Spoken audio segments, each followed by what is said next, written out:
Good morning. Welcome to this meeting of the Assembly Committee on Government Affairs for the 2025 session.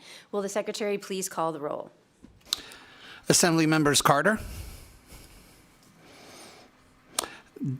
DeLong, De Silva, Edgeworth, Flanagan,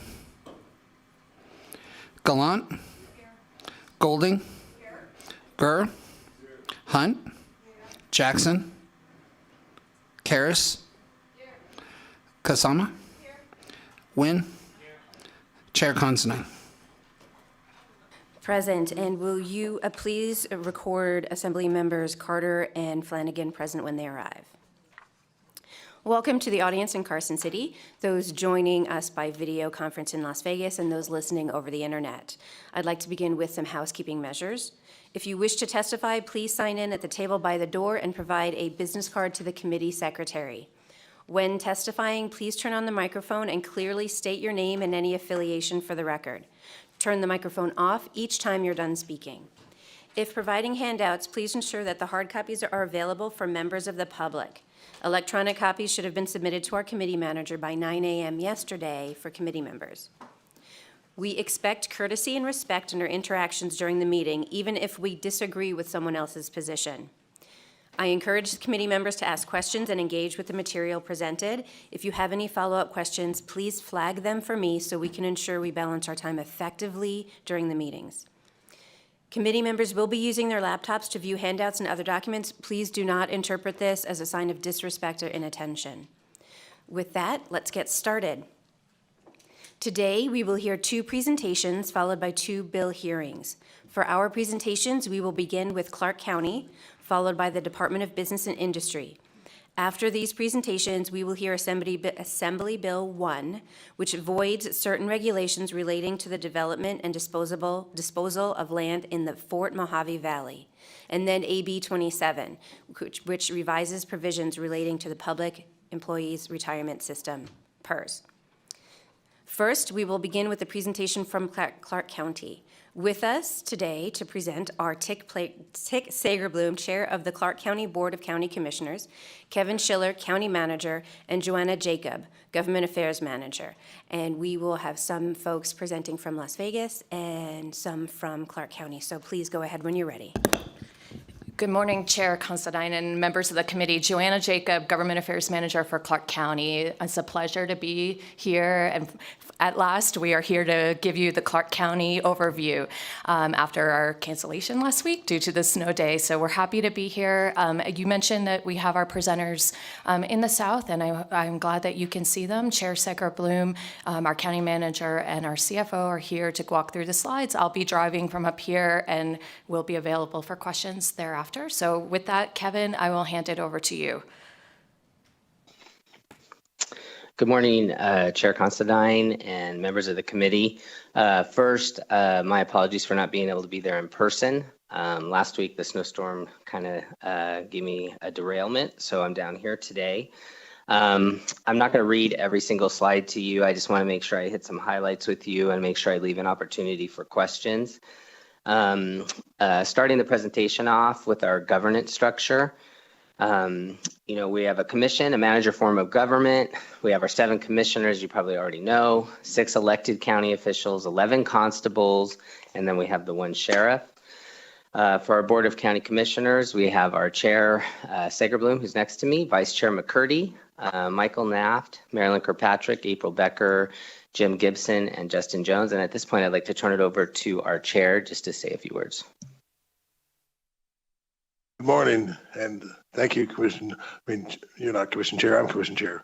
Chair of the Government Affairs, Manisha, thank you so much. Many of your members are in my district, so hello to them. I just want to say we appreciate what you're doing. And in fact, many of us have already been where you are, so we really appreciate it.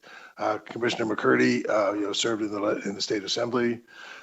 Commissioner Kirkpatrick was actually the Speaker of the State Assembly. Commissioner Jones was in the State Senate. Commissioner Gibson, although he was never in the legislature, his father was the majority leader in the State Senate for many, many years, so he actually grew up in Carson City a lot of the time.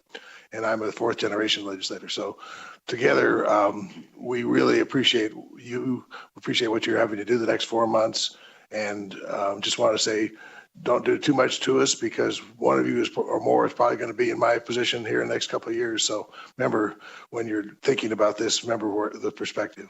But honestly, we want to work together with you. You have our numbers. Reach out to us. Any issues come up, or on the weekends we can meet with you. We'll be up there several times during the session. But just thank you so much for serving. I know how much it is, what a sacrifice it is to be there, and I can't thank you enough. And I wanted to say also, I apologize. We have our zoning meeting this morning, so I have to leave now, if that's okay, Madam Chair. That's absolutely fine. It's nice to have you up here again, even if it's just virtually, Commissioner. Thank you. Okay, just moving into a little more on the Clark County overview. We're the 11th largest county in the nation, most populous county in the state, about 75% of Nevada's residents. We cover about 8,100 square miles, which is the equivalent of New Jersey. We provide services to over 2.4 million residents and about 41.6 million visitors, which makes us unique across the world. And then we employ over 9,300 full-time employees. I often put this slide in because we get lots of questions sometimes around what we're not and what we are. We're not the library district. We're not the school district. That tends to be a significant one. The Stadium Authority, Regional Flood Control, Regional Transportation Commission, the Health District, the Housing Authority, Water District, Regional Behavioral Health Authority, and then the Children's Mental Health Consortium. We often are constantly in interaction with the majority of these agencies, but that's mostly a collaboration specific to how we're trying to problem solve and initiate and execute. Moving to the next slide. We're the largest government agency in the state. One thing that makes us unique that I always try to emphasize is we provide both regional and town municipal services. So we function as a county, but we also manage cities from a municipal perspective. Our regional services are provided to all residents. We have no lines when it comes to municipal jurisdictions. That includes those that live in Boulder, Henderson, Las Vegas, Mesquite, North Las Vegas. Another example includes the world's 10th busiest airport, our air quality compliance, social service, and then the state's largest public hospital, which is UMC, or University Medical Center. Our town services are provided to visitors and residents who live only in unincorporated Clark County. Those are similar to those provided in the cities, as I just highlighted, but examples of those would be like fire protection, roads, parks, and then obviously planning and development.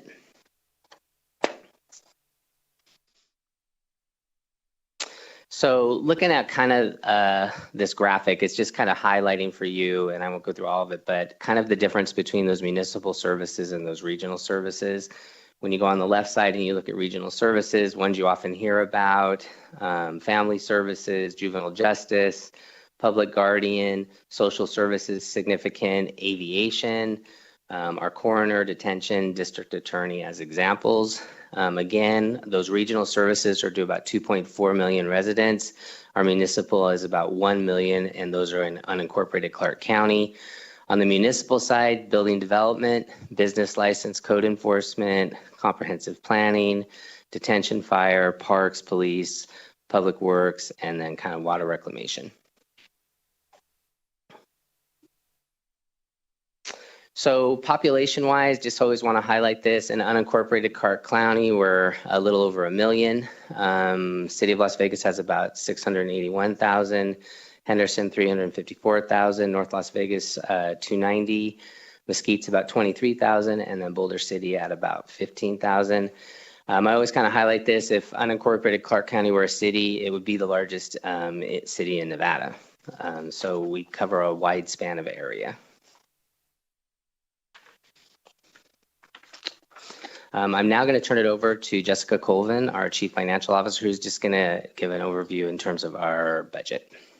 Good morning. For the record, Jessica Colvin.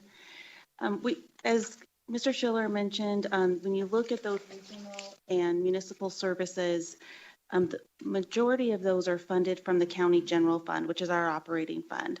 The total of that fund approximates about $2 billion in FY25. And you can see this pie chart presents to you the allocation of revenues. 42.5% of our revenues are from consolidated tax revenues. So we have a very high reliance on that revenue source, followed by property taxes at 35%, and then licenses and permits at 17%. Next slide, please. Our expenditures, to give you an idea of allocation by function, over 50% of the general fund budget is dedicated to public safety. And that's going to include obviously close to 33% for the police department, as well as the Clark County Detention Center. And then we also have other public safety offices. That's going to include Department of Family Services, Juvenile Justice, Coroner, and of course the Fire Department. And that's followed by general government and judicial services. And we're in the midst of preparing our FY26 budget, at which time we will have estimates of where we are in FY25, so we can follow up with more updates as we get through the legislative session. Next slide. And if there's no questions on the budget, I'll turn it back over to Mr. Scheller. And before we leave budget, I just want to highlight, for those of you who have follow-up questions, when you look at our total budget outside of general fund, there's lots of questions that often come up around grants, those pieces. We're going to talk a little bit about that, but we're happy to follow up with you to make sure we can get you the detail we need. Looking at our initiatives, I just wanted to highlight a few. The first slide, I just kind of want to overview. This will kind of guide you through some of the things I'm going to highlight. This is a stair step that we often use to kind of describe when you talk about homelessness, when you talk about workforce housing, supportive housing, all those pieces that tie in. If you look at this stair step, you kind of go start at the bottom and you look at unsheltered. You look up through prevention, diversion. You have what's traditionally called emergency shelter, transitional housing. Permanent supportive is really that kind of degree of independence where people need those supports, and then goes all the way up through rental housing, market rate, and then home ownership. So next slide, please. So I just wanted to highlight this because homelessness is often a key topic that we're often managing, and I know you all hear about. In FY24, we invested $220 million in direct client and supportive services to our vulnerable populations. What does that include? It includes basic service needs, rent, food, transportation, emergency shelter at about 460 beds or 365 days, crisis stabilization, substance abuse treatment. As you often know, you have co-occurring disorders when you're dealing with homelessness and when you're dealing with clients. So that's mental health and substance abuse. Navigation Center, that's another 70 beds. A significant one is our non-congregate housing. I'll talk a little bit more about how this all fits together related to that stair step in just a sec. Master leasing, that gets into those apartments as we move people through the system. Obviously, the public hospital and long-term care, we did a significant investment in that for the state match, so we could increase. So we're seeing a significant need in that area related to the fragility of clients. And then skilled nursing, group home, and then health placements at about 470 clients. Next slide. So I want to highlight this because it often gets somewhat confused, but one of our targeted programs has been non-congregate care. When I talk about that, congregate care is when you think of just traditional sheltering. So where you have a bed, people are grouped together in kind of that traditional sense. One thing that COVID really opened the door for, I often say this, adversity creates opportunity.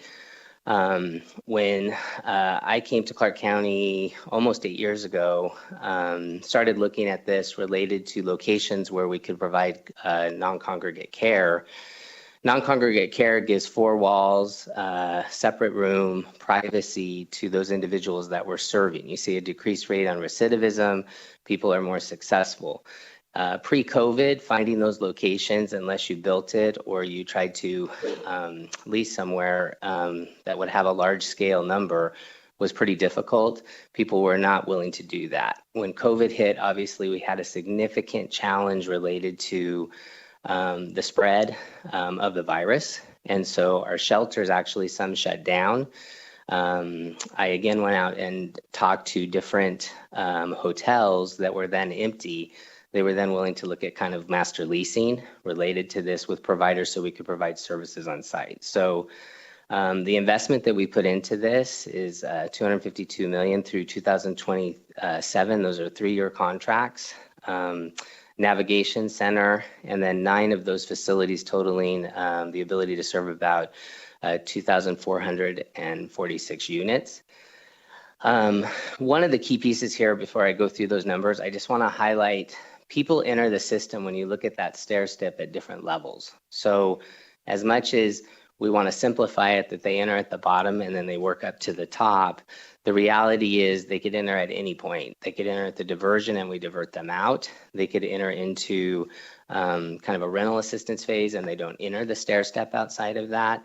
But non-congregate from its inception has kind of served as really the entry point because we had a kind of all services on site. So that was all done in crisis. So what we've had to do is kind of fine tune that model. So in a traditional sense, if you have a navigation center or you have an entry point, that's where you stabilize that client that may be presenting with a co-occurring disorder, substance abuse, mental health. Then they might move into that non-congregate setting. And then if you go up that stair step, obviously we want to keep the river flowing. So where we build that capacity is you can't build it in one location. You have to build it in your master leasing. You have to build it across that spectrum so that you can continue to move clients. We obviously continue to have the challenge of available space, but that has been our goal over the last really significant 4.5, 5 years. So when you look at these facilities, adults without children, you have 4. For families, you have 2. Youth ages 18 to 24, so those are those populations that are young population. You have 1 that we've dedicated. Assisted living, again, we've seen a lot of fragility around our senior population, dementia, those pieces, so assisted living. And then adults without children and mental health, we have 1. And then those hard to house, these are the difficult clients, we have another. So we've really tried to dissect this into the different populations to meet that need. Next slide, please. So the other piece of this, when we invested, was put another $177 million into our community housing fund. So I want to speak to this when you talk about tax credits, you talk about HUD, and you talk about getting projects on the street. One of the things that this was really focused on was supporting that stair step related all the way to the top when you look at home ownership. But really significantly looking at is how can we fill the gap? How can we increase the capacity and do it quicker? So that was what this investment was about. When you look at multifamily, we've had 20 developments, added close to 3,000 new units.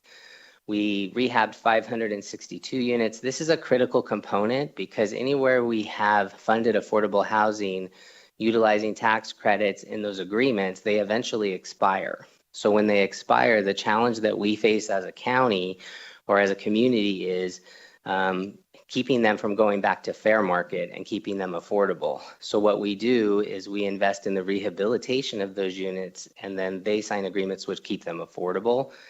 We're focusing on the population of 30 to 80% of AMI. Those 30%, 40% and 50% become critical because those are lowest earners.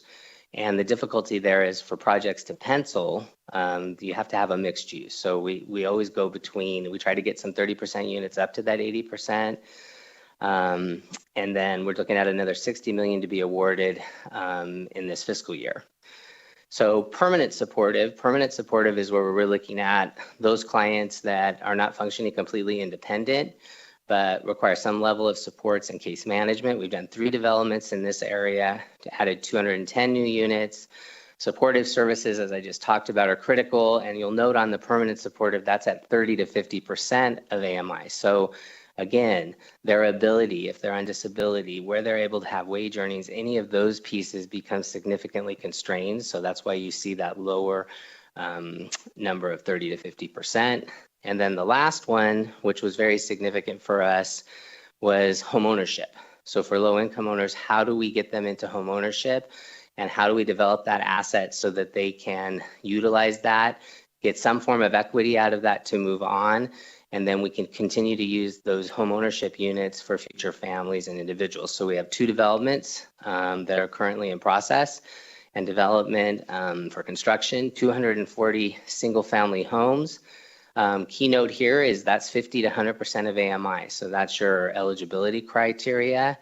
And our groundbreaking is fall of 2025. So it's significant. We're very excited about this. And I would just highlight on the home ownership, one of the challenges in this has been the financial component related to the lenders. So we spent a significant amount of time in terms of how we had to look at a land trust, but we also had to look at finding a bank that would be willing to take that risk on. So we were able to successfully do that. Next slide. So now at this point, I'm going to turn it over back to Carson to give an overview of our language access and where we are in our execution. Thank you, Kevin. Joanna Jacob, for the record, JACOB, no S, for the record. We wanted to include this slide actually from last session. There was legislation requiring all local governments to do a language access plan, went through this committee through your former chair, actually. And I know we wanted to give an update on where we are. We filed our language access plan in July of 2024, supported by many of our community partners.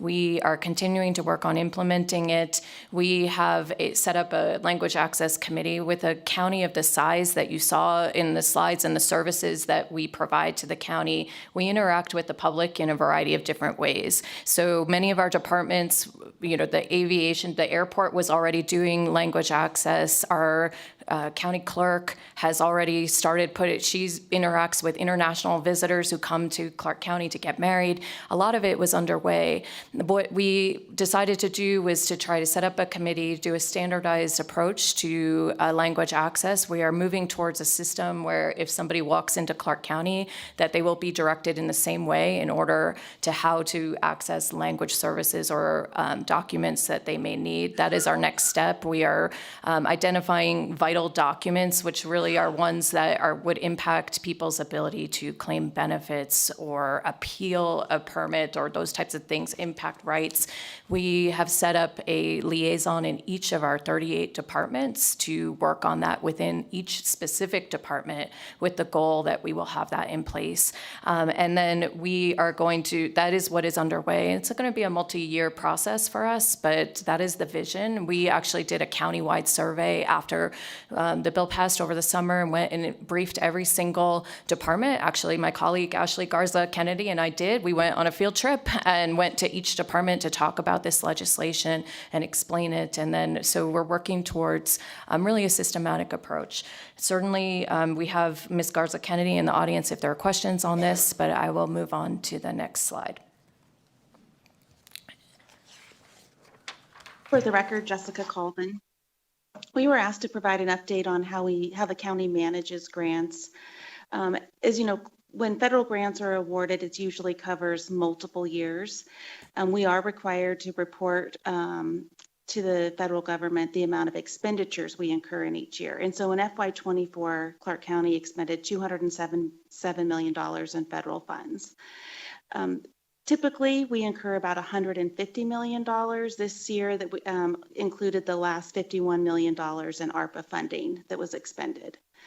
Departments with a large number of grants, they have staff dedicated in their department to manage grant funds. They do the reporting, they do the application, they pursue new funding.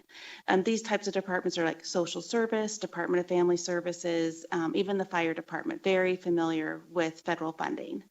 But during the pandemic, it was the first time where you had the CARES Act. You also had ARPA, where you had multiple departments who were able to tap into those federal funds for their needs during the pandemic, but they had very limited experience managing federal funds. And so we established this centralized grant office to support those departments and those large CARES Act and ARPA funds to make sure that we were reporting and managing all of the departments and how they were spending those funds.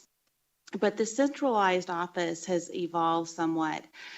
They are responsible for complying with federal requirements, application, preparation, monitoring, and reporting, and training to county staff and nonprofit subrecipients for those departments that have traditionally not received grant funding.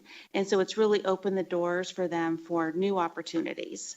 The centralized grant office continues to evolve where it's, in hopes of meeting department and community needs as the funding opportunities arise. But a good example of this is over the last couple of years, there's been opportunities for federal appropriations. And so this office has worked with each department as well as our federal delegation in getting those applications and follow-up questions and then managing those grant awards each year. And if there are no questions, we'll turn it back to the Carson team. Sure. I'll just finish up our presentation here. These are our bills in the next session. We've met with many of you, and if we haven't met with you yet, we're on your calendar. So we will be meeting with you to talk about 2 of those bills are coming to this committee. Will be heard very soon. And so just wanted to let you know those are our 4 county-sponsored bills. We are allocated 4 sponsored, but we work on additional legislation always. Our team is here, but this is a list of things that are of interest to Clark County. So if you are working on legislation on any of these topics, we would definitely want to partner and to work with you. If you need to know who is here for Clark County, it's me and my colleague Ashley Garza Kennedy. This is our contact information. And we also have a 3rd member of the team, Jeff Rogan, and that is his contact information. But we cover all of the county departments, and we are here to help you. So with that, we'll close and we'll stand for questions. Back to you, Chair. Thank you very much for that presentation. We do have some questions, starting with Assemblymember DeLong. Thank you, Chair. I have a question as it relates to housing development. At the current rate of the development of single-family homes, what's the time frame before the county runs out of developable land? Joanna Jacob, for the record, I'll actually ask Kevin or Jessica to cover that. This is something that we have been working on, and through the land trust that we established, that was one of the challenges and also opportunities. Many those parcels, we did have to work with BLM on some of those. So Kevin and Jessica, do you want to address that question on how we structured the Community Housing Fund? I think we both can touch on that. To answer the question simplistically, I think when you ask about when we run out of parcels and those pieces, I think the key challenge, as Ms. Jacobs indicated, is BLM. The majority of those parcels were reserve parcels that we utilized through BLM. That process on average can take in upwards of 2 to 3 years to move through. When we find a parcel where that is not the case and we're able to maximize that, that's what we would execute on. But our investment in that process, even with those dollars, there's still the process you have to go through. I'm sure you're familiar, Assemblyman, with SNPLMA, with the lands bill, lots of dialogue there related to available acreage. We continue to work on that related to that available acreage. And then we actually meet with BLM once a month, working on initiatives related to how we can expedite those processes. So you have MEPA processes, environmental processes. We actually employ staff in BLM to add those resources. Right now we're looking at actually if we can financially do it and work it out with BLM, way to create a system which would assist with their backlog, because our projects are not necessarily those projects that are the only thing they have. So that is probably, if I was going to answer it directly, the acreage is directly tied to the BLM process tends to be the biggest challenge. The available acreage, and the last proposed lands bill that was out was about 25,000 acres of availability. One thing I would highlight with that availability that tends to drive some of that also around multifamily and affordable housing is also the issue of the availability of water. So that infrastructure component becomes critical. And with that, I'll turn it over to Ms. Colvin if she wants to speak to the land trust. I don't have anything to add. I think Kevin covered it all. Thank you. I don't know if I answered your question, Assemblyman, but I can, any further follow-up. Yeah, I have a follow-up. Just let me ask the question a different way. How long do you think you have before you have to have a lands bill passed by Congress to enable continued housing development? Well, I guess I go, I go back to, I don't know that I could give you an exact time frame, but what I would say to you, given the time frame it takes on the available parcels, I'd say years. But if you were asking if I had a magic wand, we would love to be able to free up land and create an expedited process, and then I think I could give you a firmer time frame. Obviously, we're completely short, as you know, which is probably why you're asking the question. But the issue of how we can get things on the street and maneuver that, and I can do a follow-up for you because we've done a lot of work around what's available, what's developable, and kind of give you a game. So I'll do that. I'll leave that for now. Yeah, a follow-up would be great. Thank you very much. Thank you. Our next question is from Assemblymember Flanagan, and please remember to state your name for the record when you respond. Thank you, Madam Chair. Good morning, County Manager Schiller and everyone. Thank you for a great presentation. Just for edification, because I didn't hear much on foster care, and I know the county is bears the weight and brunt of servicing our families, our children who are in foster care. So can you talk a little bit about your efforts and the progress that's being made in that area? Joanna Jacob. Yes, for the record, Kevin. Okay, go ahead, Kevin. And that's Kevin Schiller for the record. Yep, I'll say it again. Kevin Schiller for the record, County Manager, through the chair to Assemblywoman Flanagan. Good morning. Obviously, this is a near and dear topic to me. I started in CPS. Our efforts around this continue to be significant. One of the challenges we have in the foster care continuum, and COVID made this worse, was the ability not only to recruit foster parents, but also retain them. When you saw raising leases, housing prices, and the constriction of that market, we lost a good significant portion of our foster parent population. And obviously our goal is not to shelter kids, which isn't traditionally our child haven population. One of the key pieces in terms of our recruitment, we initiated a significant recruitment. We are one of the highest relative placement agencies in the country. But that becomes a double-edged sword. We initially placed them, but if you had a relative in your family, they suddenly had to take on those kids. There's a financial obligation that goes with that. And often these kids have experienced some level of trauma. So supporting them becomes the challenge. So we've done a significant amount of work around how we can expedite licensing for those relatives, provide payment to those relatives. And then the third piece that I kind of want to highlight is the sibling side of this. So we try to keep siblings together. That was a federal mandate that was eventually passed in the state legislature by your body. Keeping those siblings together, and in often cases, we're not talking about siblings of 2, we're talking about siblings of 6 to sometimes 11, 12, at a significant cost on the shelter side to keep them together. One of the things we're working on currently is how we can address that sibling population in relationship to placement, and how we can be creative around how we create those placements related to just not a traditional foster care payment. So that's one piece. Some stats to the Assemblywoman, the issue of kids in foster care or in the custody of the department, we always are averaging in close to 3,000 kids.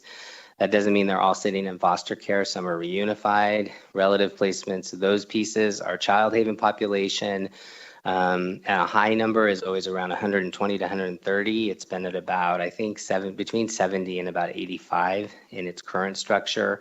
That also becomes a challenge with kind of that stair step I just talked about, the issue of how do we manage that population with limited foster parents, and then expediting how to get them out of the system.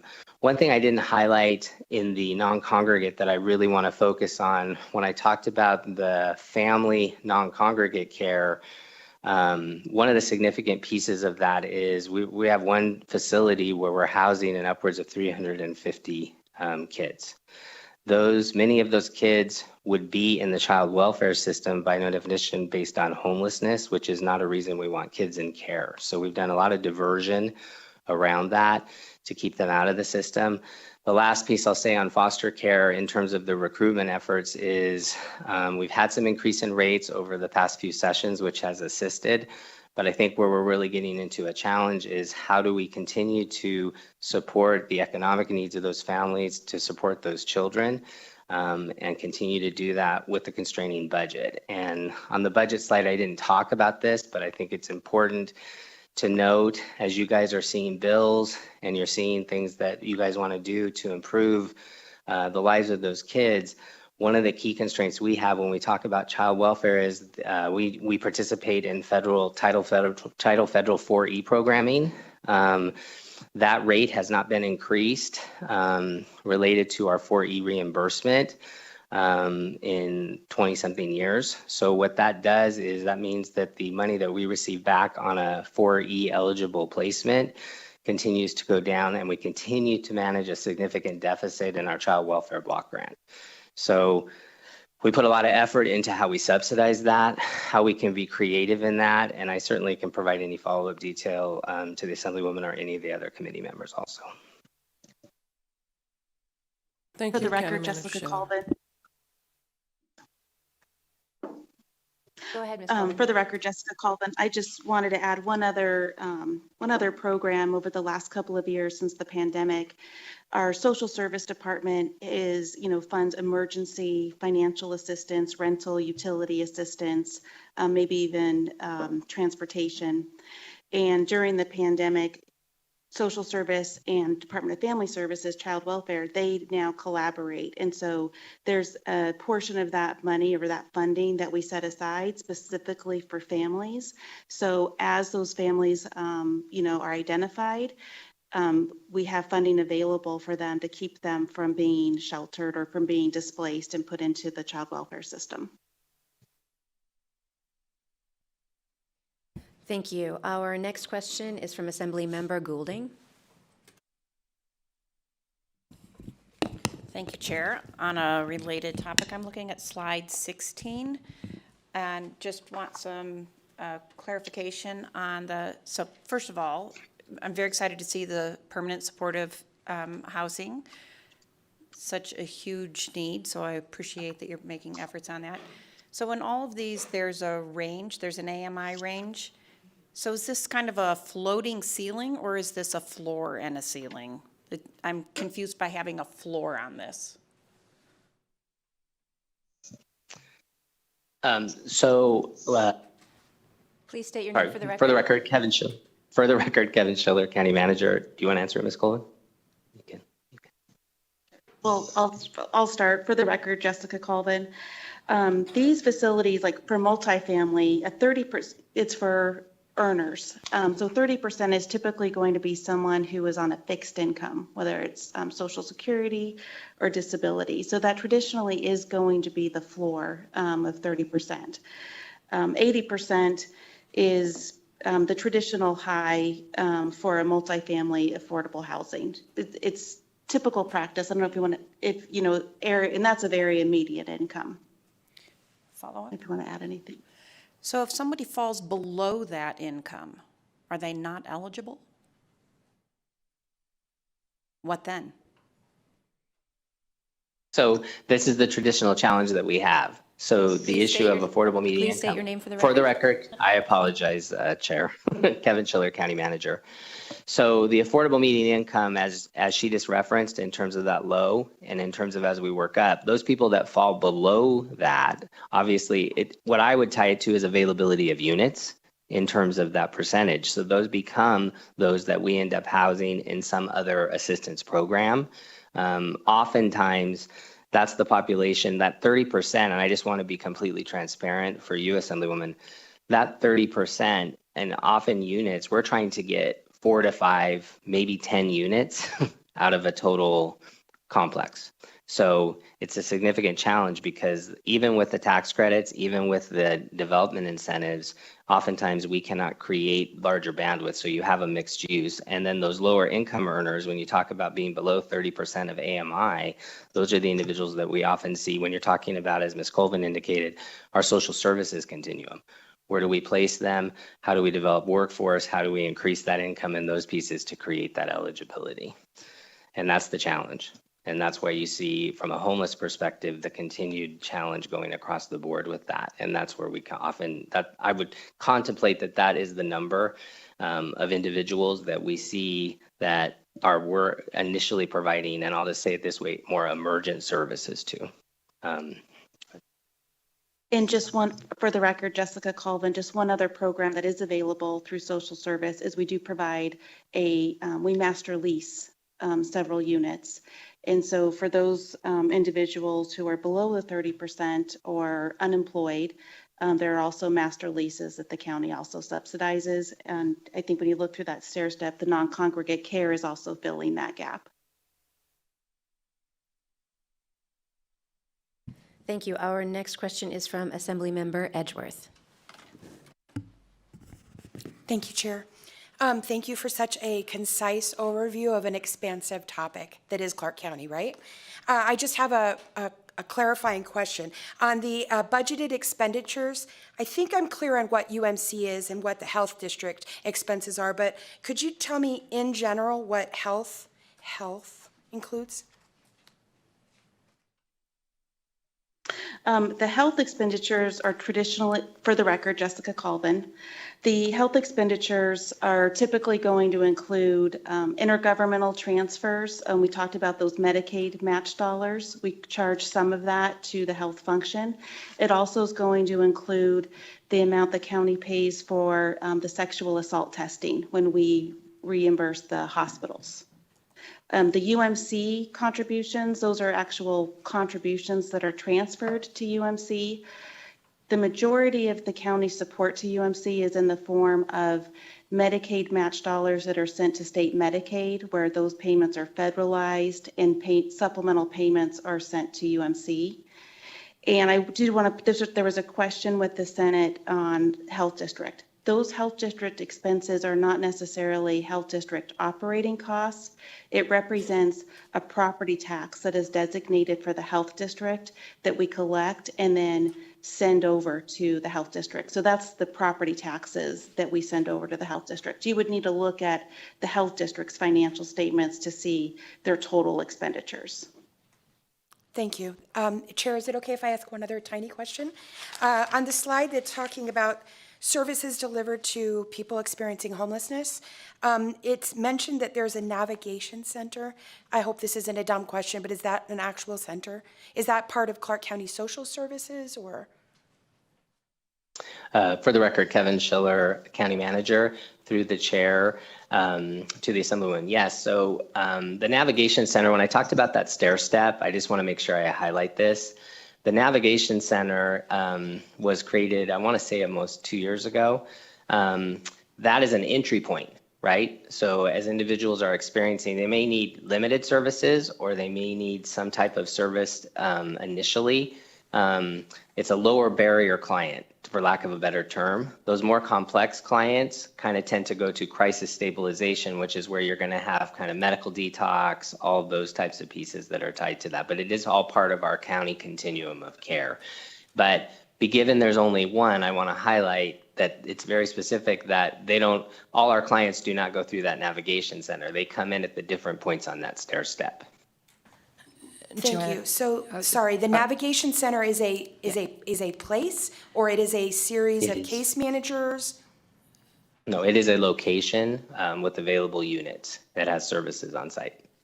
Joanna Jacob, for the record, Assemblymember Edgeworth, if I can answer it directly. I think Kevin got to what it is. It's a location on East Fremont Street in Southern Nevada, and we have partnered. It was meant to be something that we added after we built the non-congregate shelter first, and then the Navigation Center is basically it's right across from the health district location, actually, and I think that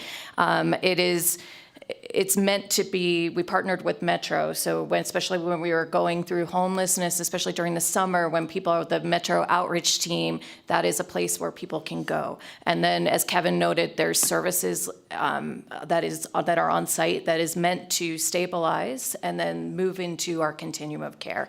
And I hope that helps to kind of illustrate it for you in your head, and we're happy to follow up and definitely give you more information about it, and would love to have, if anybody wants to visit it, we have done legislator tours, so you can kind of see it. Seeing is believing, I think, on some of these things, and happy to do that. Thank you.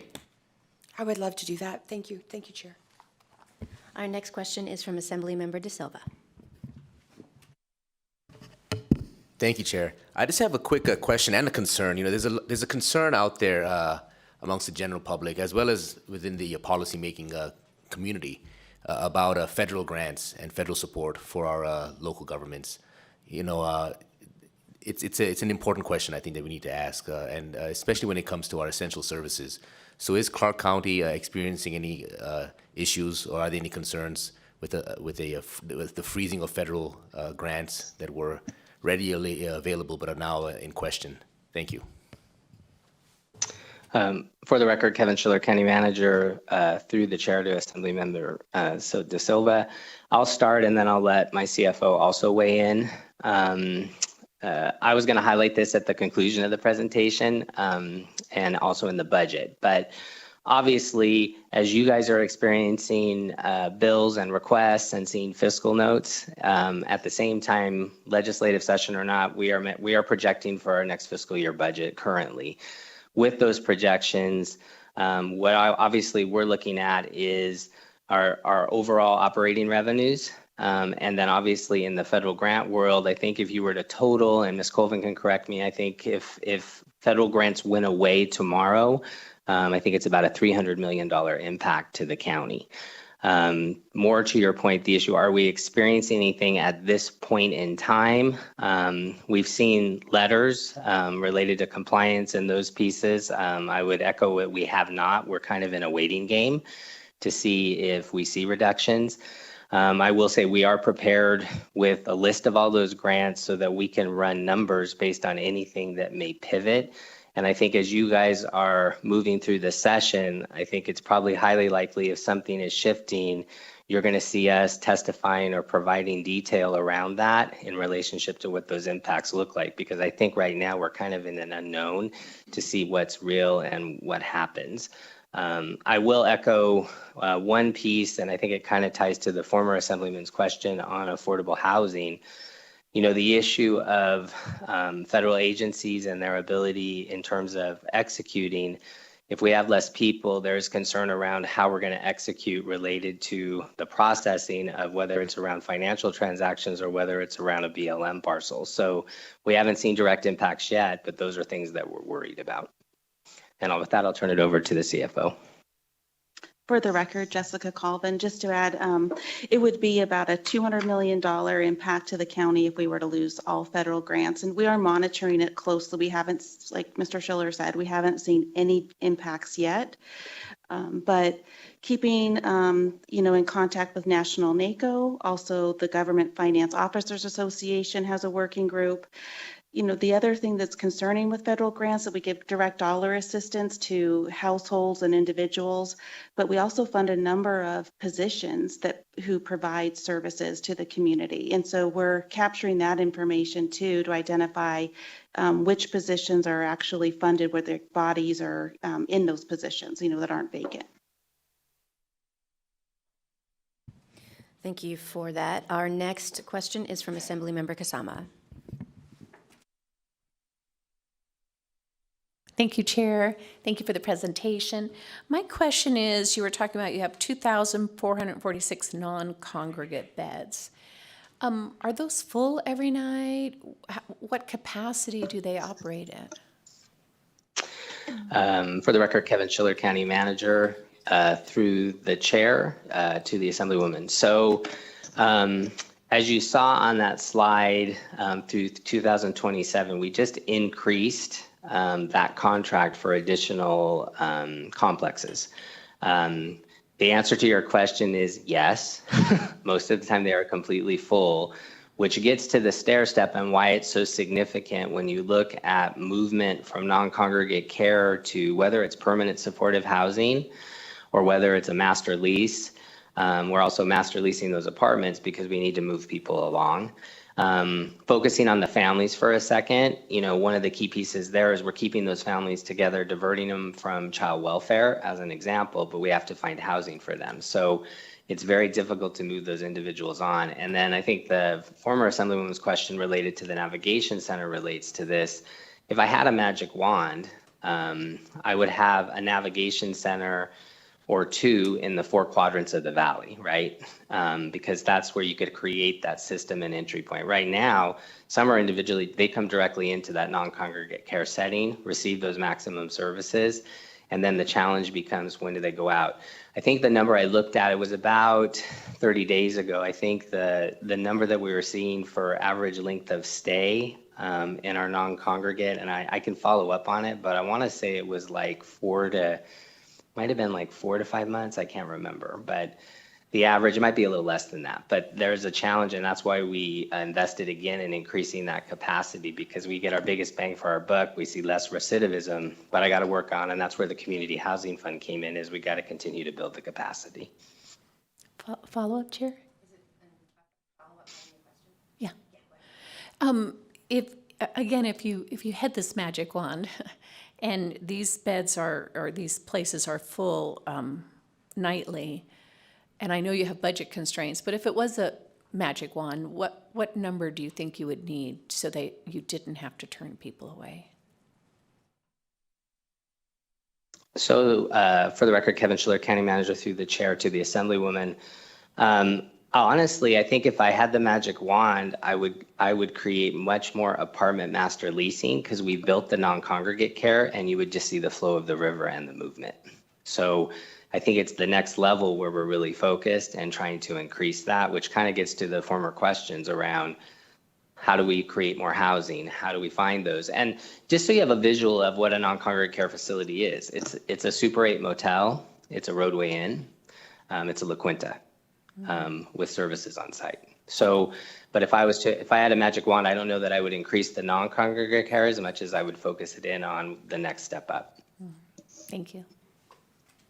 Thank you, Assemblymember, for those questions and the responses. Our final question is from Assemblymember Karras. Thank you, Chair. Did it come up? Yeah. Thank you, Chair. And I have to say, what a robust and interesting question session. My question's very simple, so we'll be done. I just would like to know what the current 30% AMI is. I'm trying to remember. I don't have that with me, but I will follow up with you directly. Thank you. It'd be good to know what we're looking at for our people that are looking for housing. Thank you. Thank you, Chair. Thank you. Thank you so much for this presentation. I want to specifically point out this was a lot of information, but your slide on what Clark County is not was incredibly informative, and the committee really is grateful to have that information on top of everything else. But at this point, if there are no other questions, thank you so much. We will move on to our next presentation. Now we'll have a presentation from the Department of Business and Industry. With us to present are Director Christopher Sanchez, Nikki Haig, Deputy Director of Boards, Commissions, and Council Standards, Perry Fagan, Deputy Director North, and Marcel Scherer, Deputy Director South. Please go ahead when you're ready. Thank you, Chair. Chris Sanchez, Director of Business and Industry. All right. We do have our administrators here to answer questions after the presentation, both North and South, and Marcel is down in the South as well as we progress through the presentation. So I'm on slide 3. I'm going to move through the slides pretty quickly. There's a lot of information in here, and I know probably several questions, but given time constraints, I'll just provide some highlights on each slide. We have 12 divisions, 61 boards, 37 newly added with SB 431 in the 23 session. The occupational licensing boards moved over to business and industry. We have 773 positions, and we touch about 1 million Nevadans annually. We have 602 permits and license, 602,000 license and permits that we issue. And then, of course, we are responsive in our 12 agencies for folks that are calling in that have needs or have questions about the services that we provide. Our department priorities, coming into business and industry a little over a year ago, there are several things that were important to me and as I assessed the agency. One is getting to the best possible efficiency in managing the caseload that we have and responding to our constituents and making sure that the agency is responsive. Also ensuring that we're measuring the right things, that we are goaling folks appropriately, and that everyone understands in the agency what the mandate is and that we are achieving what we set out to do. We are investing through the governor's enhanced budget request in a few things. One, I mentioned 773 employees. We don't have a single HR person in-house, which is a significant challenge for an organization when you include boards and commissions of over 1,000 people, and we need to fix that. So we have requested an HR unit to be in the director's office so that we can serve our employees. It's very important to me that employees get timely reviews. I have to tell you that there are folks at business and industry that have spent their entire career without a review. That's not acceptable to me. We have to invest in ensuring that our staff has succession planning, that they know that there's upward mobility, that their training is on time, that we provide training, and that they can count on us showing up every day to help them to do the job that we expect them to do. So we will be building out that unit. We are consolidating IT. Right now we have information technology spread out across multiple divisions within the department. To get a better efficiency, better software management, we are going to be consolidating. And so just wanted to mention a few of the priorities as we right-size the department. The other thing that you've probably heard a lot about is SB 78. This is our boards and commissions reorganization, and we'll have more on that in the presentation ahead here. Slide 5. We have 4 quadrants, the best way to think of business and industry because it's such a large agency: commerce and capital regulation, community development, labor and workforce protection, consumer protection, and advocacy. And as we go through the slide deck and touch on the different agencies, you'll see how those 4 are applicable. Slide 6, one of the things I wanted to highlight is that we are very minimally funded through the general fund. Of our $700 million or so annual budget, we have only 8.3% in FY26 and 5.3% in FY27 that is general fund. Slide 7 provides the breakdown of the general fund agencies. One thing I want to call to your attention is the second line, boards and commissions. We have a 0 in the FY27 budget year, fiscal year. The reason is that with should SB 78 pass and what we are proposing in terms of how to fund Nikki's division on boards, councils, commissions, and standards, as we stand up and implement SB 78, Nikki's position and the additional MA that we're requesting in this year's budget will then shift to what we call a cost allocation, which is how we currently fund our 12 regulatory agencies within the director's office. So on slide 8, I'm going to just move past that because I'll address these points in the rest of the presentation. Slide 9 is the New Markets Job Act. This is a tax credit, and this is from insurance companies that receive a credit against the Nevada's insurance premium tax. In exchange, those funds are invested in a community development entity. That entity then invests in a business, a small business in our most at-risk communities. The goal here is to generate jobs in those communities and to encourage investment in those communities. Since the program's establishment in 2013, over the last decade or so, 60 individual companies have seen investment through this program. Slide 10 is our industrial revenue development bond program. We have a strategy that mirrors the Governor's Office of Economic Development state plan. These bonds are specifically targeted for industrial facilities, research and development facilities, commercial and civic and cultural enterprises, accredited education institutions, healthcare facilities, and of course, affordable housing. About $320 million annually comes in through the federal, the bond authorization, and about $199 million of that resides at the director's office. Any unused bonds are transferred. I transfer them over, to our housing division, and you'll see those numbers reflected when we go over the housing division and their priorities. The remaining of those funds are actually transferred to the counties for their programs. Our next slide, slide 11, I will turn it over to Marcel Schur, who's in the south. Madam Chair, Assembly members, for the record, Marcel Scherer. In this particular slide 11, you can see that points to resources. Again, we connect, we educate, and through the Nevada Business Resource Hub, this is a convenient one-stop place to access information, resources, and tools that can help business owners and entrepreneurs. It contains the roadmap and the Nevada Support Ecosystem Chart. So as you can see, when it comes to business development, BNI strives to be the leading point of contact for anything and everything related to starting, running, and growing a business in Nevada. Again, it is important that to point that we collaborate beyond cooperation.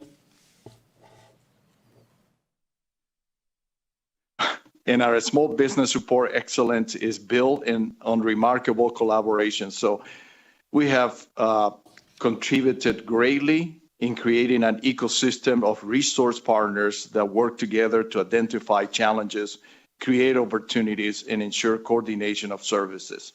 Next slide, number 12, focuses on consumer health. As you can see there are 3 units.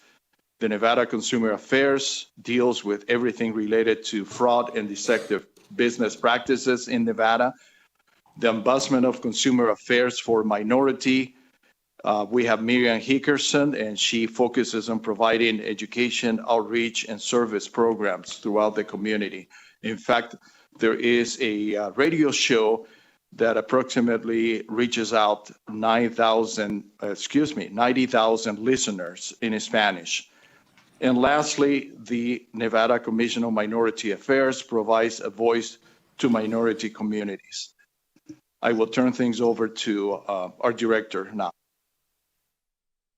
Chris Sanchez, Director of Business and Industry, for the record. One thing I'd like to add with respect to the map that's on page 11, or slide 11, is that we are currently working on interfacing this with the GIS software so that individuals will be able to go, and business owners will be able to go to our website and bring up a map of the state, click on any given region, and then be able to navigate through the site and see what resource partners are there to help them with their small business. What we find is there's a lot of resources across the state, and folks don't always know how to access those resources or where to find them. So one of the things that Marcel and team have worked on over the years is building out the roadmap, and we want to have that more interactive on our website. So stay tuned for that. We are working on it and hope to have that launched here by the end of the year. Moving on to slide 13, I'll turn it over to Nikki. Good morning, Nikki Haig, Deputy Director, NIKKIHAAG. The Nevada Office of Boards and Commissions and Council Standards license over 267,000 licensees in Nevada. Established by SB 431 during the 2023 legislative session, the law gives the office purview over 37 professional and occupational licensing boards to establish centralized administration, uniform standards, uphold transparency and consumer protection, and ensure efficacy and efficiency. However, SB 431 did not provide the necessary funding or staff to fully support these efforts. As a result, SB 78 will build upon SB 431, aiming to enhance the board and commission's accountability and transparency, streamline operations, reduce redundancy, and alleviate administrative costs and burdens to the licensees. Chris Sanchez, Director of Business and Industry. On slide 14, we have the Division of Industrial Relations. They fulfill 5 main functions. Mechanical compliance section, which regulates boilers and elevators. They look at about 40,000 objects annually. When you go into an elevator and you see the permit that's up in the corner, usually on the right or left side, that is the Division of Industrial Relations that is responsible for those devices. Mine safety training section just is exactly as described. It works with the different mining outfits, of which there are about 380 in the state, and ensures that they have a safe working environment. And they also are not punitive, so the idea is to help companies meet safety standards and be able to provide them resources. The Occupational Safety and Health Administration, OSHA, there's about 3,500 complaints annually that they respond to. The Safety Consultation and Training Session, or SCATS as we call it, trains about 5,000 individuals annually. They are continuously having courses. I encourage any of you that are interested to come in for a day or so and join one of those classes. They do an amazing job of training, and it's quite popular throughout the state. And then we have the Workers' Compensation section, which regulates Nevada's workers' compensation programs to ensure timely and accurate benefits for injured workers. Slide 15, it just disaggregates some of that data that I mentioned on the slide 14, if there's an interest. Slide 16 is the Nevada Housing Division. This is our state's frontline office for addressing our housing crisis. Some current activities that I think are worth noting is our down payment assistance has assisted 30,000 households since 2015, 1,700 in the current biennium, Staff handles about 5,000 telephone inquiries a year. The multifamily bond program has helped 18 developers, which basically has resulted in about 3,000 affordable apartments supported by about $590 million in volume cap. And as discussed in the previous presentation, I think we all are aware, we have a significant lack of housing supply. The Housing Division is focused on addressing that need every day. That's what they do, that's what the staff does, and also handling the federal programs as well as state programs that are set up to address that need. Slide 17 is the Taxi Cab Authority. Oh, it's all yours, Marcel. Marcel Scherer for the record. The Taxi Cab Authority is the regulatory agency charged with oversight of the Clark County taxi industry. Its mission is to ensure the safety, welfare, and convenience of the public. The taxi website is an important messaging tool. As you can see, there are key functions: driver permitting, vehicle inspection, enforcement. And the challenge basically is the annual number of rides has gone flat, and for higher transportation projects will compete in the future for ride volumes, which will impact agency revenue. The TA team is honored to serve the taxi riding public. Next slide is the Nevada Transportation Authority. And the purpose of the NTA is to regulate the transportation industry, which includes charter buses, limos, movers, tour buses, non-emergency medical transportation, employer van pools, airport transfer services, special services, warehouse permits, transportation network companies, and autonomous vehicles statewide. The NTA also has the responsibility for taxi cab industry throughout the state except in Clark County. Current activities are described there in terms of processing driver permits, administering new career applications, oversee administrative and formal hearings. And as you can see, the challenges are outdated, inadequate technology, inadequate staffing to address the rising incident of illegal transportation operators, and the significant regulatory gap in rural Nevada. Chris Sanchez for the record. Thank you, Marcel. A couple of things to mention on taxi cab and Nevada Transportation Authority. With respect to the taxi authority, our projections show that by the end of fiscal year 27, they will start to have revenue shortfalls. This is brought on by the fact that their rides, although up from the pandemic, are down from pre-pandemic levels, so they have less revenue coming in. We are working right now with the industry and the board to look at options to address that. The other thing that I've been looking at since coming into Department of Business and Industry is combining the taxi and the Nevada Transportation Authority. We have two agencies that do similar functions that exist in similar sections of NRS, and I think we can get to greater efficiency by combining the two agencies. It will also help with our enforcement by creating a little bit of a larger enforcement division that will then be able to do more to prevent the illegal activity that occurs throughout, Clark County in the case of Taxi Cab Authority and the state with regard to NTA. Moving on to slide 19, which is Division of Insurance. They're responsible for managing a $25 billion insurance industry. They have about 1,400 authorized insurers, 140 domestic carriers, and 265,000 active licensing, including 249 individual licensed producers.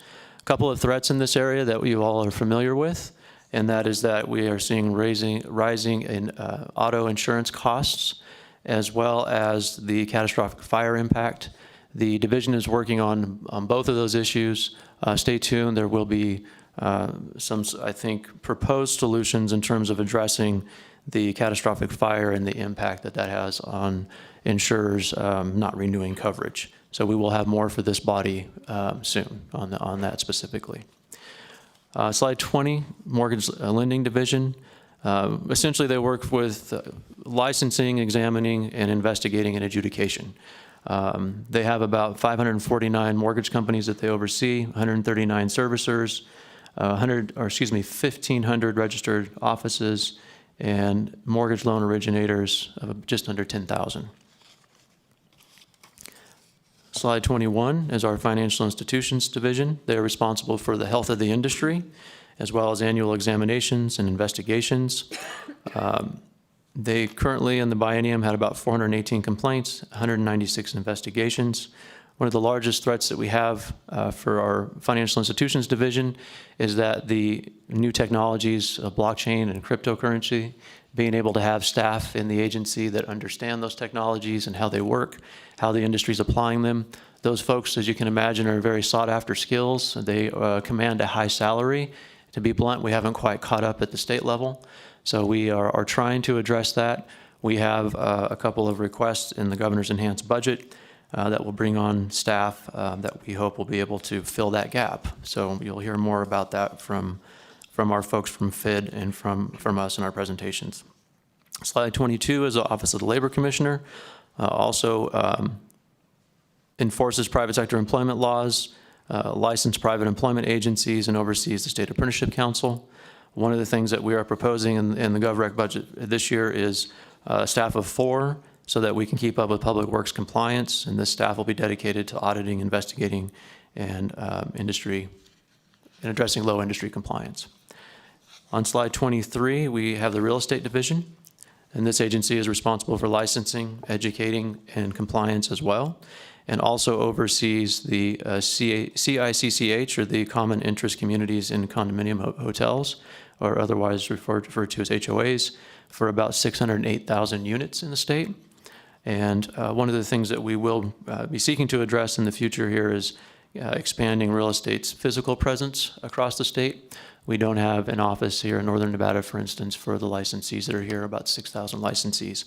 And as I mentioned earlier in my opening remark, we want to make sure that we're servicing all of our constituents and all of our clients throughout the state and doing so effectively. So we will be looking to see how we can address that shortfall. Next slide, 24, turn it back over to Marcel. Marcel Scherer for the record. And when it comes to the Employee Management Relations Board, they deal in the area of unfair labor practice allegations. The board acts as an administrative court resolving disputes between local government and their employee organizations and state employee organizations and the executive department of the state government. Who they serve, you can see there, local and state government entities, employee organizations, 5 labor organizations, over 17,000 state government employees, over 88,000 local government employees, and 271 bargaining units. The cases have seen an increase of 76%, and the challenges come with retirement and term expirations of all the 5 board members and the commissioner, and they will need to be replaced. Last but not least is the, is the Nevada Attorney for Injured Workers. And the purpose of the Office of Nevada Attorney for Injured Workers is to represent injured workers claiming rights under the Nevada Industrial Insurance Act. Their services are provided at no cost. Their mission is to allow Nevadans access to the information they need regarding their healthcare concerns. Current activities, as you can see there, injured workers over 937 cases during fiscal year 24, and they do hearings, district courts, appeals, decision and settlement wins. In 52 weeks in 2024, they have received over 1,300 information calls. Chris Sanchez for the record, Director of Business and Industry. To wrap up with just a few points, Business and Industry is comprised of the 12 agencies that we just went over. Please know that we have 12 administrators that are the best at what they do in the state. Very, very competent folks. I encourage you to reach out to them in any area that you may have an interest in. Many of them have been highly seasoned in their fields and are a wealth of knowledge. And also want to recognize the staff at Business and Industry for working tirelessly. In my estimation, it's sometimes under-resourced. Our priorities at Business and Industry, as I had mentioned, just to sum up, are to make sure that we get to better efficiency, that we serve all of our constituents and our clients to the best of our abilities, and that our agency runs well. We are doing a review of the agency and asking a lot of questions as to why we do what we do and how we do it and what we measure. And we'll continue to do that and elevate the service delivery. Thank you for your time. I appreciate the interest in our agency. Thank you. That was a lot of information in that presentation. We appreciate all of the detail in the presentation. We do have committee questions. Our first question is from Assemblymember Goulding. Thank you, Chair. I applaud your efforts to implement best HR practices to it's reflecting your commitment to growing and retaining high-quality staffing, so congratulations on that. You also mentioned right-sizing your staff, and you're closed by saying that you are under-resourced. So can you clarify if right-sizing is an expansion or contraction of your staff?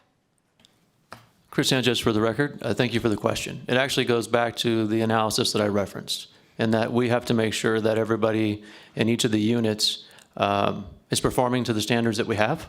And I'd mentioned that we haven't been consistent in doing annual reviews and being very communicative in performance standards over time. And so we're in the process of doing that assessment. So in order for me to determine how much staff I need, I've got to first do the assessment to see where we are. My overall view over the last year of coming into Business and Industry is that the agency sustained cuts during coming out of the global financial crisis, again, sustained cuts coming into the pandemic. And you know, there hasn't been, and I guess right sizing is the word I've come up with, that we haven't really kind of looked at the services that provide the growth of the economy, the growth of the population, and all the things that have happened in the last decade, and looked at what that means for a regulatory agency. And I am doing that now. And so it's been a year. I've also been working on reforming boards and commissions, and then now the legislative session has started. So I'm in that process, and I'll be able to have a much more astute answer that's based in data in the future, because we are going through and doing that analysis. One thing I will say is the director's office, what surprised me about the director's office itself is that it was comprised of a director and 2 deputy directors. We brought Nikki on in February for Office of Boards, Councils, Commissions, and Standards. There's not a staff that can be tasked. And my paradigm that I look at is a private sector organization of the same size and scope. And walking outside of my office, so to speak, if we have something that needs to be looked at and studied or addressed, the staff that is in the director's office is tied to very specific programs, and so there's no ability for additional capacity. And when we don't have an HR unit, that means that that rolls up. So now the 2 individuals that I have, like my operations, or would be a manager or a deputy director that handles operations, is spending about 60 to 70% of his time on managing HR. And so by getting the HR division is fully, or unit I should say, fully established, realigning IT and just getting to better structure of the organization, that'll create better efficiency, and then we can dive in and do the analysis that we need to do across the agency to make sure that we know where we need staff. Because for me, when someone says we need additional staff, my question is, well, how did you get to that determination? How are you managing your current team? What's the workflow look like? What's the individual work center look like? Are we operating, you know, to our utmost efficiencies there? Those sort of things. So hopefully, longer answer probably than necessary, but hopefully that answered the question. Chair quick second question? Is it a second question or a follow-up? Second question. I'm going to put you back in the queue. Thank you. Our next question is from Assemblymember DeLong. Thank you, Chair. I have two, and you can decide how you want me to manage those. But my first question, well, first I want to say, great presentation. Thank you very much. A lot of information, very informative. And as a businessman, I want to acknowledge and appreciate your focused and structured approach to managing the division or the department. So, on slide 9, let me just get back there. Has there been any return on the investments you discussed in the businesses to date? Chris Sanchez for the record. In looking at the slide and prepping this morning, that's one of the questions that I also had because I know we have the data. It's just not on the slide. I actually noted the slide to update it for future presentations. I will follow up through the committee staff and make sure that the annual report is provided, which also tracks the return, if you will. Great, thank you. I do question, so that sounds great. Thank you. Our next question is from Assemblymember Gallant. Thank you, Chair. So HOAs, I understand you would like to try to get an office up here in Reno or in the north somewhere, which would also cover realtor and HOAs. Okay. So my concern is that the ombudsman and over the CIC communities have not really been doing their intended purpose in protecting the public. I've had several situations where we've tried to pull in the ombudsman to address these, various situations, and we've been pretty much stonewalled. So how are you going to ensure that they're going to do their job and justify also opening up a second office up here so that they can protect the public? Chris Sanchez for the record.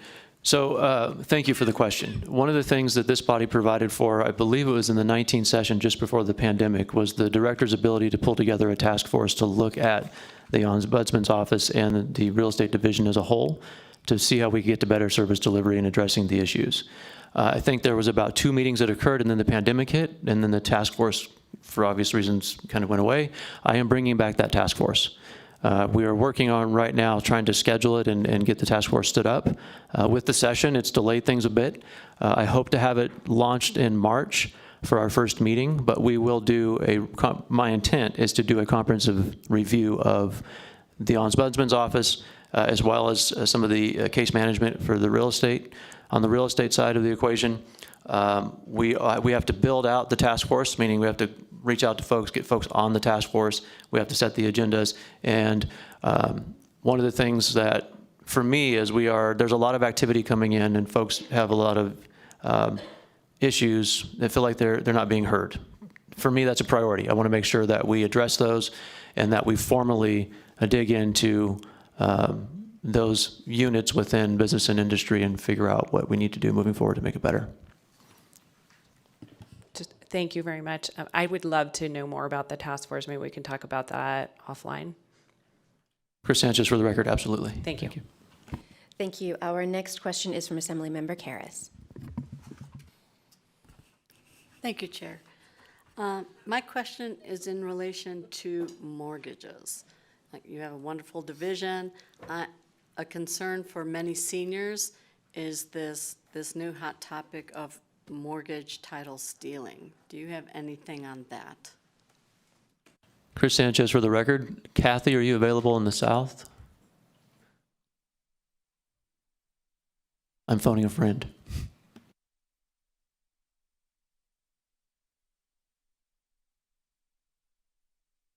Good morning, Chair Member Considine, through you to Assemblyman Karras. I would have to look into that. I don't have any of that information with us, and it's not been a complaint that the division has seen recently, so we would have to look into that and we can get back to you.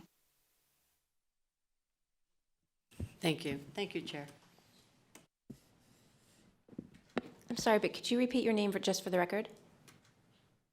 I'm sorry, Kathy Sheehy, CATHY-SHEEHY.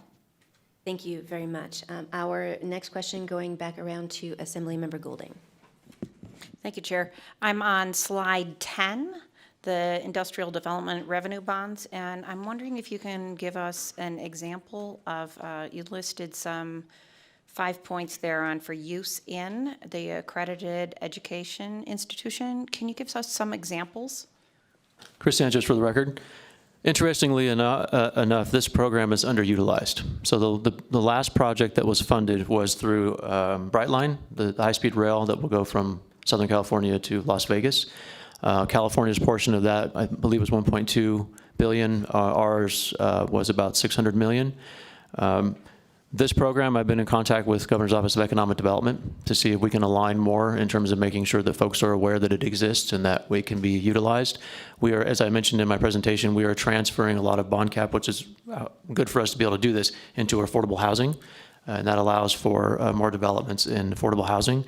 And we will continue to do that. But for the stated purposes, for industrial facilities, research facilities, and commercial and civic cultural enterprises in that section, it's underutilized. We have not had any projects come through in quite a long time.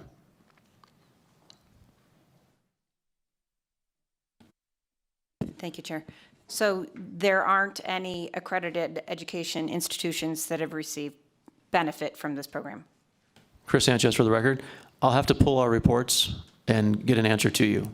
I couldn't name one right now. It's been in the last several years, 5, 6 years, I haven't seen one.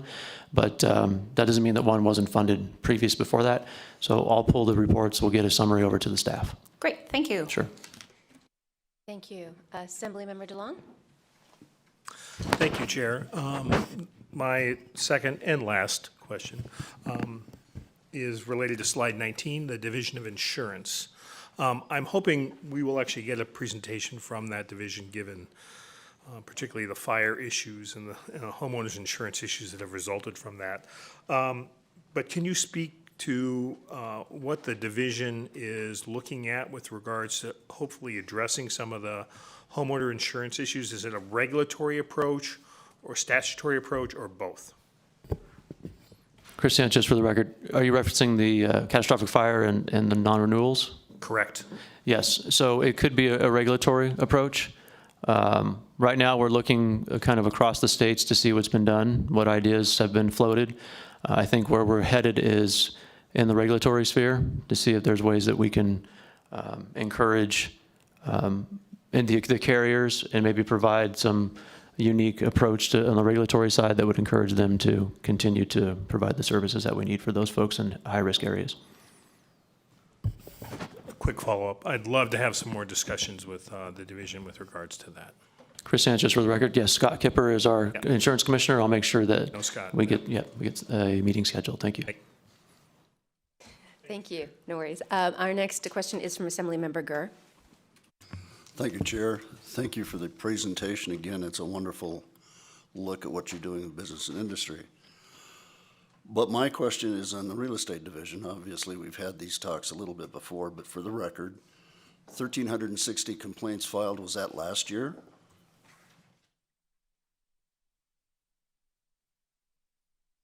Chris Sanchez for the record. I'm just making sure it's not a biennium.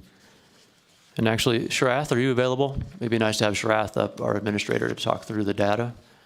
I see him down there in the south.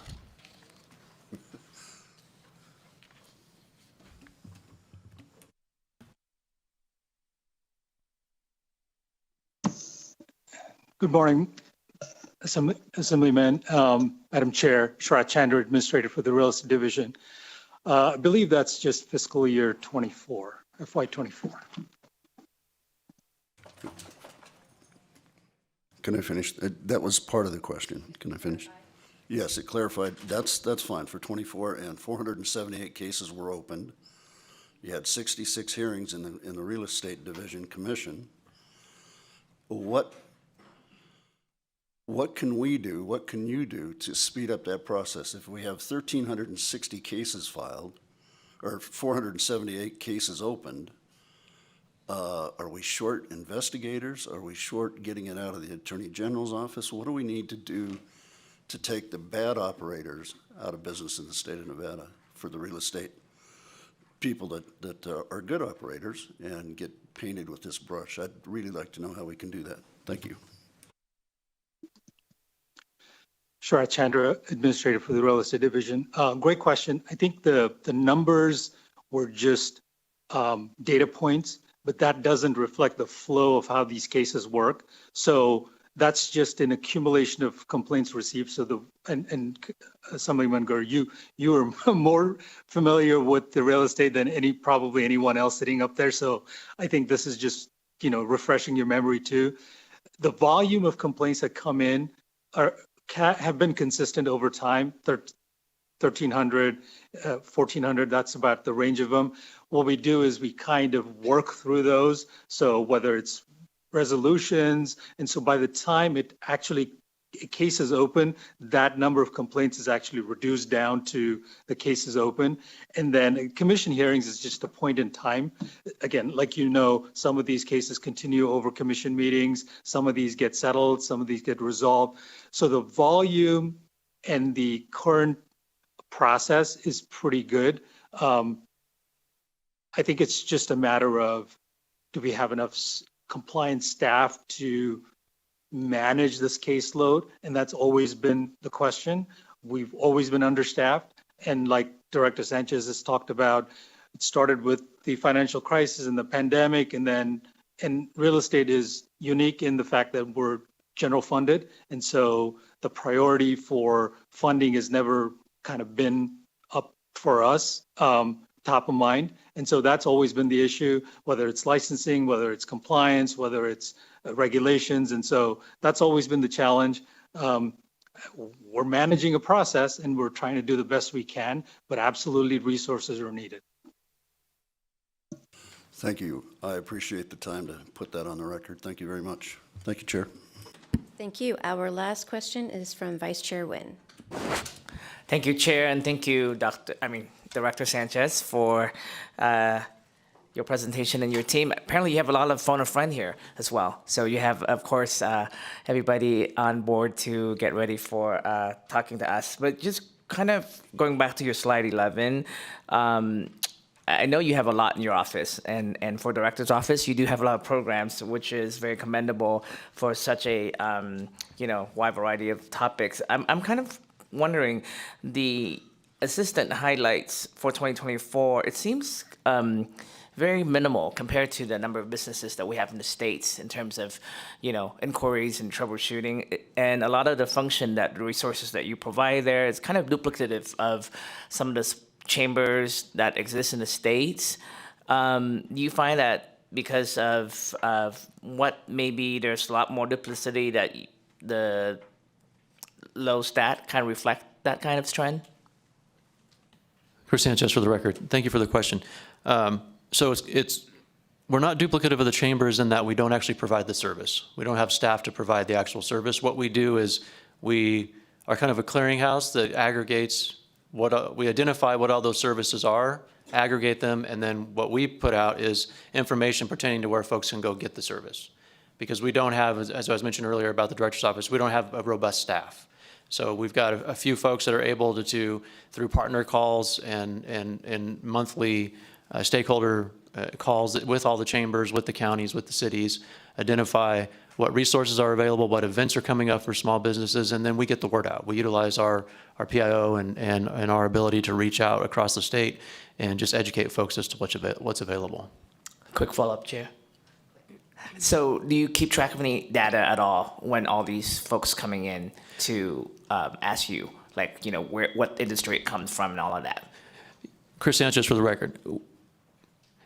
Yes and no. I mean, the amount of stakeholders, because we deal with the stakeholders that are providers. So we don't have the capacity to serve the individual business owner at Business and Industry. We work with the stakeholders that are providing the service. So if we were to capture data, it would be about the stakeholders that we're engaging with and making sure we haven't missed a city or a chamber in what we do in providing the information. Thank you very much. Thank you for that presentation. I understand there'll be some follow-ups and possibly some committee members contacting you directly. So thank you. Thank you, Chair. I would now like to open the hearing on AB 1, which voids certain regulations relating to the development and disposal of land in the Fort Mojave Valley. To present this measure, we have representatives from the Colorado River Commission.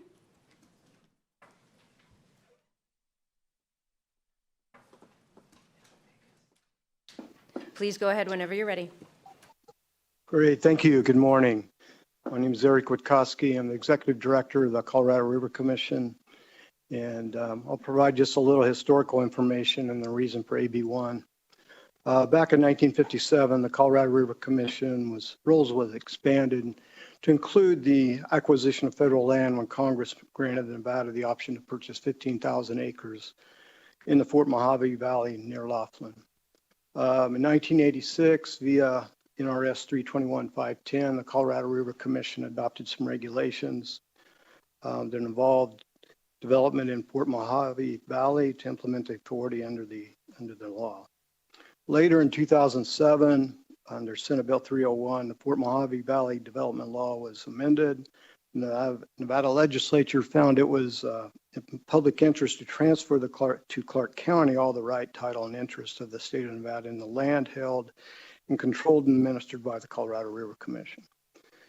Later, that Senate Bill 301 was done at the end of the session, so I don't think they had time to repeal the statute. So later in 2009 in AB 554, they had a cleanup bill that removed the statutes 321-480 to 321-536. Given the repeals of these statutes, the regulations adopted by the Commission NAC 321-100 through 321-230 are obsolete and need to be repealed. In 2023, the Nevada State Lands opened a rulemaking to remove the legacy of the regulations, and they were told by LCB that the CRC needed to do those, or the Colorado River Commission needed to, since we were the ones that adopted them.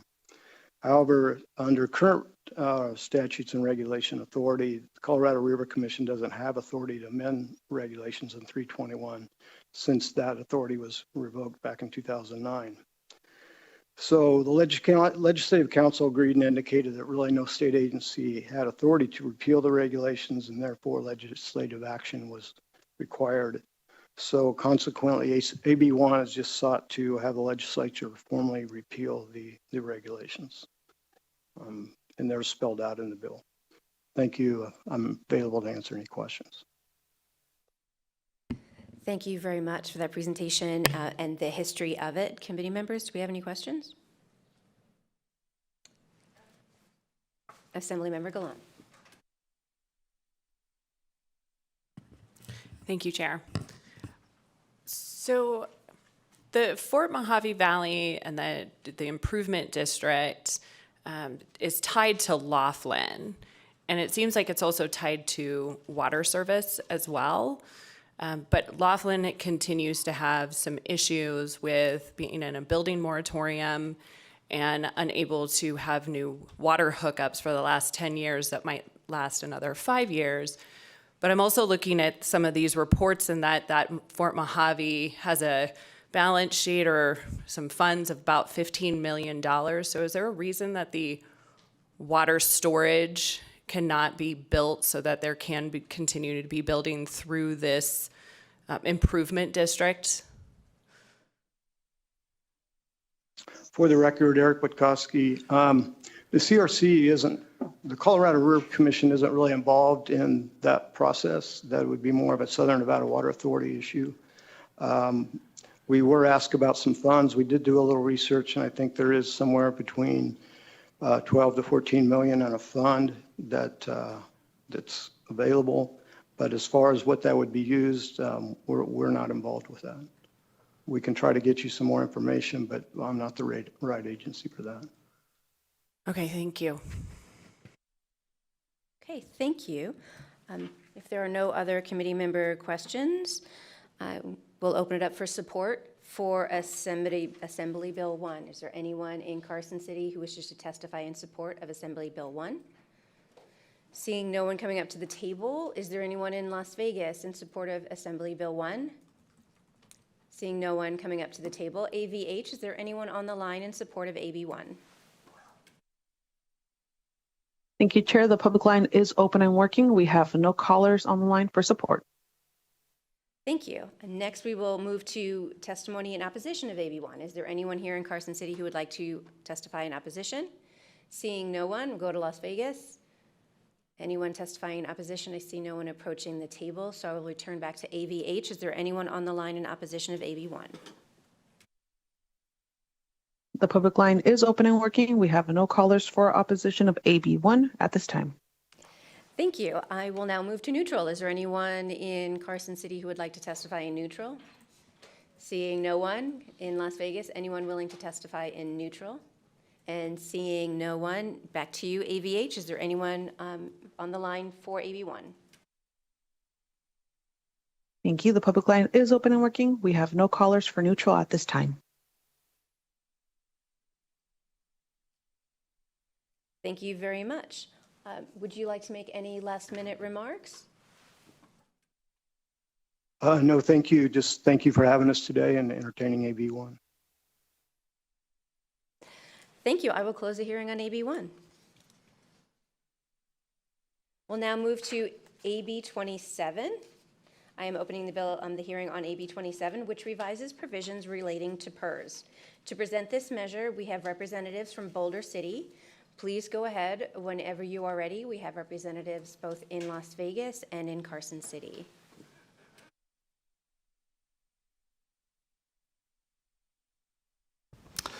Thank you, Chair, members of the committee. Isaac Hardy, ISAAC, Hardy, HARDY, here representing Boulder City, Nevada.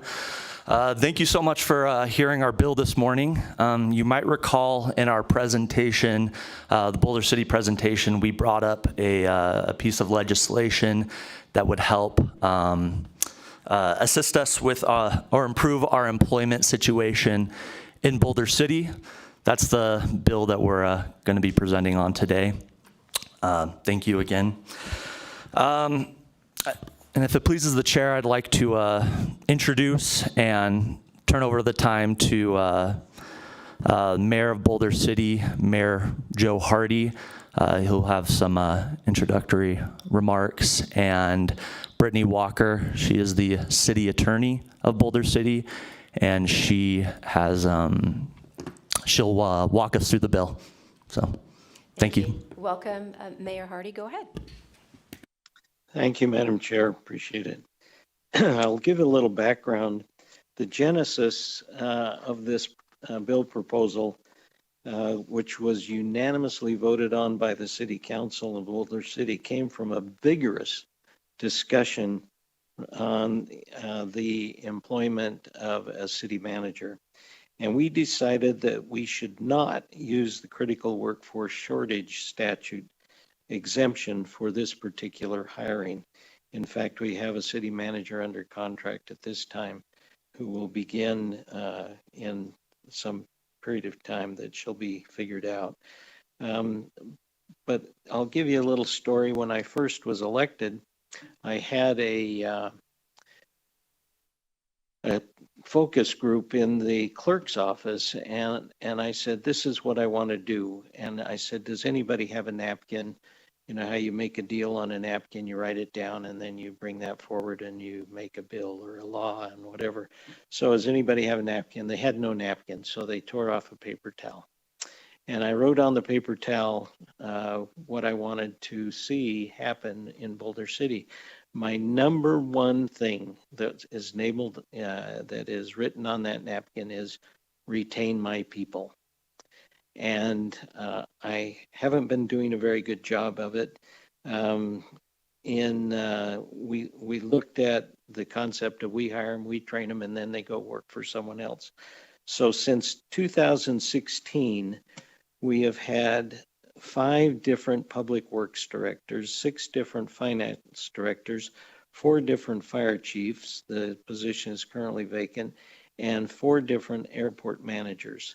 In many circumstances, these individuals have left to take a higher paying job in the valley. Another example is our building official. We have only had 2 full-time building officials in 3 of the past 10 years. During the other 7 years, we've had to utilize a contractor to provide part-time building inspections which adds additional time to the process of building permits, applications, and takes away from the providing of other community services such as code enforcement.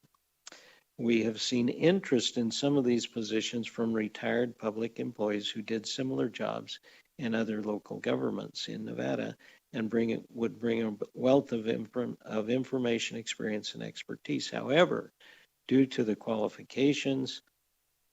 disqualification of retirement allowances consequence, these individuals are not interested in the position as they would have to stop collecting their retirement benefits, otherwise known as PERS. This presents a bit of an inequity among in-state and out-of-state applicants, as well as because an out-of-state retiree would not have the same consequence. We believe AB 7 would provide smaller, rural, local governments an opportunity to hire qualified and experienced individuals from Nevada while keeping PERS whole and providing safeguards to prevent any abuse to the system. Thank you, Madam Chair. Thank you, Chair. Assembly Government Affairs Committee members, Brittany Walker for the record. If it pleases the Chair and Committee, I will do a quick walkthrough of the bill. So under existing law, to provide benefits, the Public Employees Retirement System provides benefits for the retirement, disability, or death of employees of a public employer in Nevada. Generally, a consequence of a retired member accepting employment or an independent contract with a public employer under the system, that person would be disqualified from receiving their retirement allowances for the duration of that employment or contract. There are exemptions in existing law from this consequence, such as the critical shortage exception, but Boulder City has found that that exception does not necessarily apply to some of the positions we think retirees might be interested in and would provide a valuable service to Nevada, to Boulder City. So we looked at creating an additional exemption from this consequence for the small rural local governments in Nevada, cities with populations of less than 25,000 and counties with populations of less than 100,000. And this would allow for a retiree to re-enter the workforce and return to a public employer in one of those jurisdictions and still be able to collect their pension. Of course, we had concerns. We talked to the Public Employees Retirement System representatives about this bill. We wanted to make sure that we didn't see abuses to the system, like somebody retiring before they would otherwise retire to just go back to work so they could get both their pension and salary. So we put in some safeguards in the bill to prevent that. One of those safeguards is you can't retire from the same position and go right back to work for that same position for the same public employer. We also limited it to 5 retirees so that any public employer would not be able to hire more than 5 individuals that are retirees. And unlike the critical labor shortage exception, the retired member would not re-enroll in the system, but the public employer would still pay the contributions to the system, which would keep PERS whole financially. So with that, we're available for any questions. Thank you for that presentation. Committee members, do we have any questions? I will be starting with Assemblymember Goulding. Thank you, Chair. My concern about this is, as we discussed yesterday, is the fairness of if this is allowed for one community,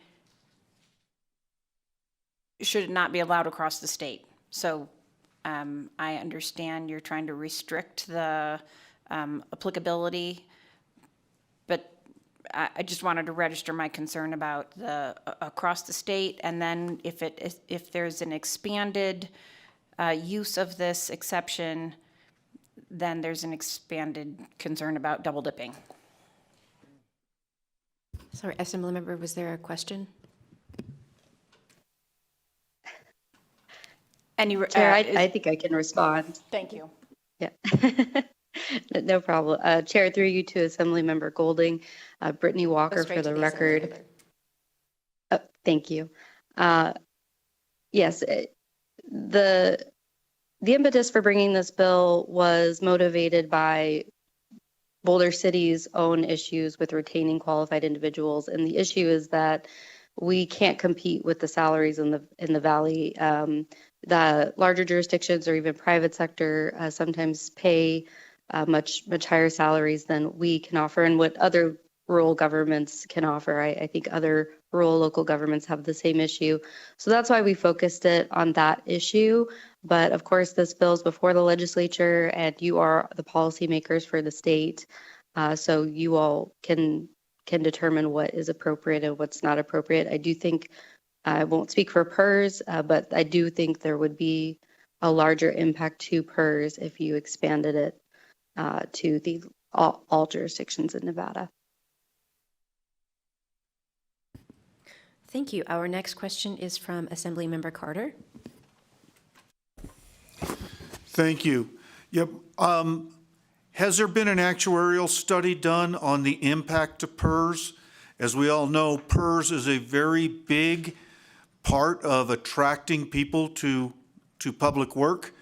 You know, one of the few bastions other than the unionized world that still has pensions that help people retire. So just wondering if it's been truly looked at, the impact it could have to PERS. Thank you, Assemblymember Carter. Brittany Walker for the record. I'm not the best person to answer that because we would not provide that study for PERS. I do believe there may be PERS representatives there that could answer that question, or we can certainly contact them and try to get you an answer and follow up. Thank you. Is there a PERS representative that wants to come to the table?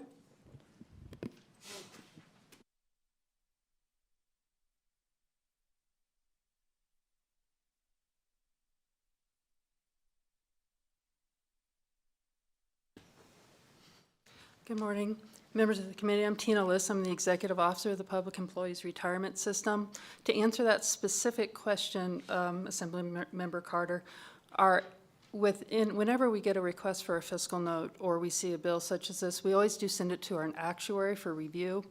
Timeframes don't permit a full actuarial workup. However, given the limited number of people that this would apply to and the other restrictions that are put in place, the actuary did send us back, not a full report, but an opinion that this would not have any measurable cost to the system because of how severely it is limited. If there were any changes to that, then of course that could change. Thank you very much. I appreciate you coming to the table. Our next question is from Assemblymember DeLong. Thank you, Chair. I have a question going back to Mayor Hardy's discussion with regards to the open position of the city manager. I think it was the city manager. He referenced the fact they did a nationwide search, but that someone was, I guess, coming on board shortly. Was that person hired locally or from the Valley, or was hired nationally? It was unclear on exactly who he was referring to. If I may, Madam Chair.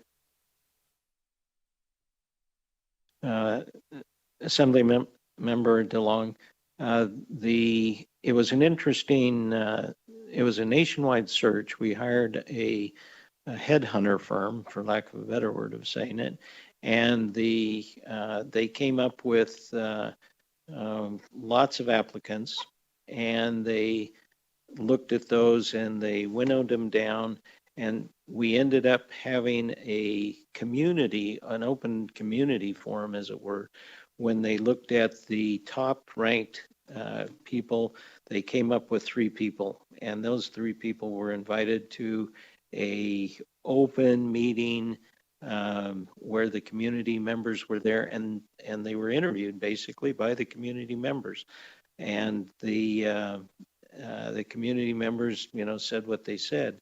And it was fascinating. At that particular time, we had already gotten down to the number of 3 in open meeting, and 2 of the 3 showed up, and one of them didn't show up. And so we came back to the city council, and the city council said, okay, this is our choice. Who do we want? and the city council voted on the person that we now have under contract. And interestingly enough, that person had experience working in North Las Vegas and the city of Henderson, but his current city manager, and he's already given his notice, so I can say this, current city manager of Milpitas, California. So we did our due diligence, I'll call it, and avoided the concept of, for lack of a better word, nepotism, where, you know, we individually may have wanted someone before we even put it out to bid in the headhunter firm. And so we kept it true to form. And so we ended up not having to use the critical workforce shortage, which quite frankly, I helped pass in my role as a legislator way back when. And so the critical workforce shortage is working for what it was designed to do. And then lo and behold, we realized that there are other people, much like myself. Full disclosure, I'm married and my wife wants me to be busy. So if I'm retired and around the house, she actually asked me at one point, "What are you doing?" And I said, "I'm watching you." And she pointed her finger at me and said, "You need to find something to do." And so here I am being a politician. And so I always have something to do. And some people who, when they retire, realize that, you know, I still have something to offer. And that's where this is coming from. We still have people who have something to offer, but we don't need them to be without something to do, as well as share their talents with us. And if I may address the issue of PERS, thank you, Mr. DeLong, Assemblymember DeLong. We, the city, will continue.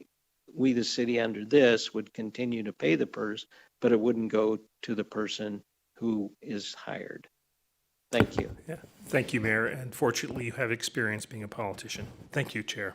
Thank you. And that was former state senator and current Mayor Hardy, for the record. Thank you, Madam Chair. Any other questions from the committee? Assemblymember Gallant. Thank you, Chair. Good morning. Good morning, Mayor. It's nice to see you. So being a new resident of Boulder City, I got to watch the process when it comes to the city manager and sort of learn about some of the issues with retention. And it seems like the council has made the decision for whatever reason to hire nationwide, and it seems like it's a kind of a notch on somebody's belt to be able to move on, get some experience, and that seems to be the issue. Just from an outside perspective. And I understand retention. You want to have employees stay for a long time. My concern is if we're hiring retired employees, how long are they going to remain in the workforce and reduce the turnover that we have in Boulder City? It just seems like hiring somebody earlier on in their career that might be based in Las Vegas or wants to remain in Boulder City for a long time might help with the lack of turnover, so to speak.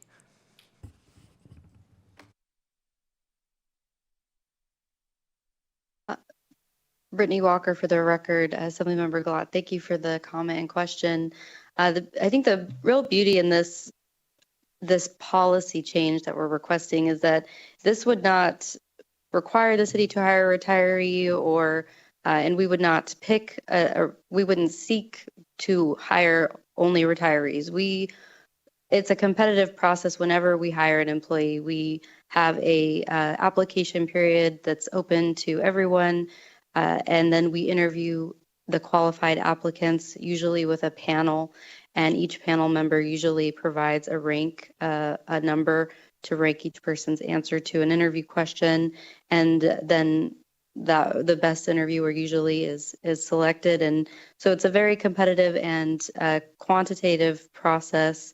We don't necessarily hire, we don't just pick a person to hire. We always provide a competitive process. So this would just allow a retiree to be amongst that pool of applicants, and that retiree could then choose if this exception is passed, okay, I do get to still collect my pension and receive the salary, or maybe I want to recalculate my benefit and not collect my pension and put in more years. So they have that option, and it just expands the pool of applicants that are available. And quite possibly, we do get somebody who is younger in their and has is interested in the job and becomes the best applicant, or maybe it is a retiree. The issue that we're facing is that for the perfect example really is our building official, who the office has been vacant for 7 out of the past 10 years. And each time we filled it, the person, last time we filled it, the person left for City of Henderson.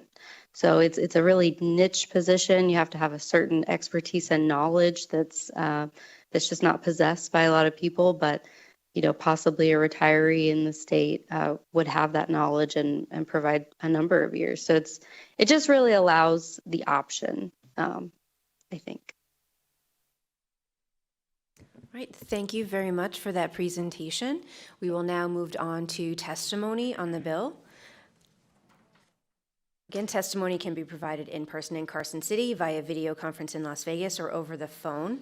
Each person will have 2 minutes to provide testimony, and we will start with testimony in support in Carson City. Hello, Chair, members of the committee. My name is Wesley Harper. I am the Director of Government Affairs for the City of North Las Vegas. This policy really strengthens rural and small communities and provides them the opportunity to be able to gather experienced professionals in order to support their jurisdictions and their residents. That strengthening of the smaller communities strengthens all of Nevada, which is why the City of North Las Vegas is in support. Thank you. Good morning, Chair and members of the committee. For the record, my name is Jennifer Berthiaume, that's Berthiaume,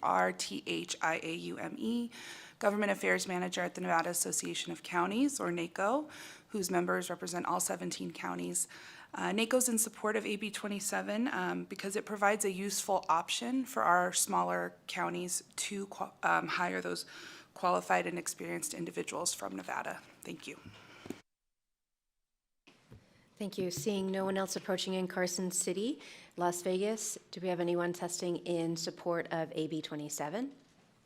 I don't see anyone approaching. AVH, is there anyone on the phone in support?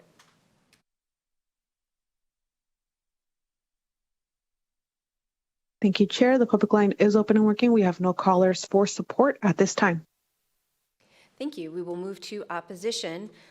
AB 27. Anyone in Carson City? Please begin when you're ready. Good morning, Madam Chair, committee members. Todd Inglesby, President of Professional Firefighters Nevada.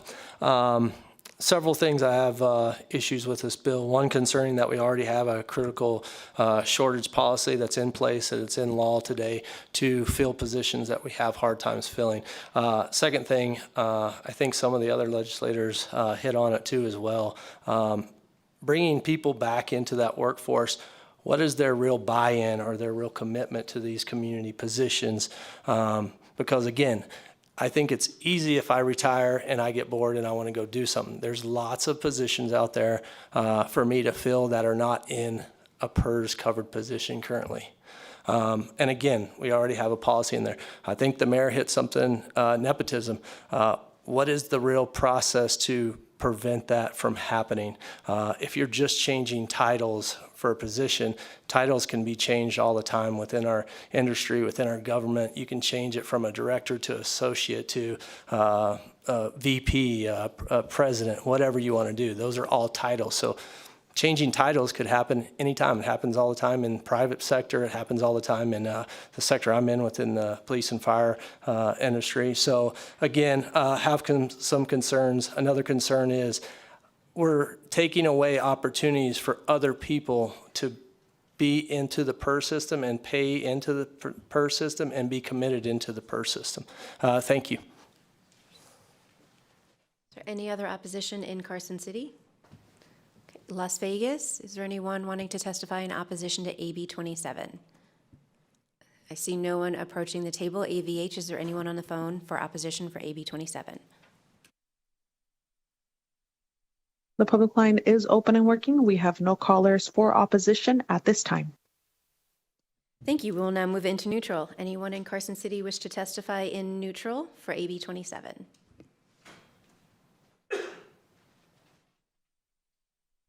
Thank you. Begin when you're ready. State your name. Thank you. Tina Liss, I'm the Executive Officer of the Public Employees Retirement System. The Retirement Board has not had an opportunity to consider AB 27 yet. They will do so at their Retirement Board meeting tomorrow. Staff has recommended a position of neutral for the board, and I would just like to briefly tell the committee why staff came to that conclusion to recommend neutral to the board. Return to work, which is what this is, or these type of provisions do carry a significant amount of risk to public pension systems, not only financially, but also operationally with our Internal Revenue Code compliance. So we do take a careful look at any return to work without suspension of benefit provisions. Number one, on the financial side, if it allows too many people to return to work, there can be a big cost to us. As I previously mentioned to the committee, the actuary looked, this is so limited in number of people, that cost risk is not there with the way the bill is written. Operationally, we also have looked. The big issue there is compliance with the Internal Revenue Code, and one of the big issues is to make sure that people have a bona fide retirement. That is, that they are not coming right back to work. There needs to be a legitimate break. They need to be legitimately retired, or else we risk non-compliance with federal law, which could jeopardize our tax qualified status. So we take these provisions very seriously. When we looked at these provisions, each one of those concerns were addressed in one of the limitations, and so we do believe that those risks have been taken away with the limitations. That's why we came to neutral. We would mention to the committee, however, that of course we have a combined system. Everyone pays the same contribution rates, and so it would be the plan sponsor, the legislature's prerogative to look at the fairness as to whether or not it applies to all people and all employers. With that being said, if it were to apply to all people, all employers in our system, then the cost would be prohibitive.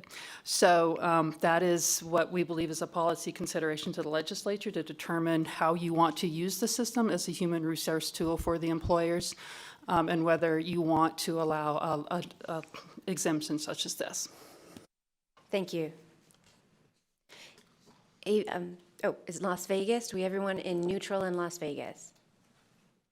Seeing no one approach, AVH, is there anyone neutral on AB 27? Public line is open and working. We have no callers for neutral at this time. Thank you. Would the sponsors like to make any final remarks?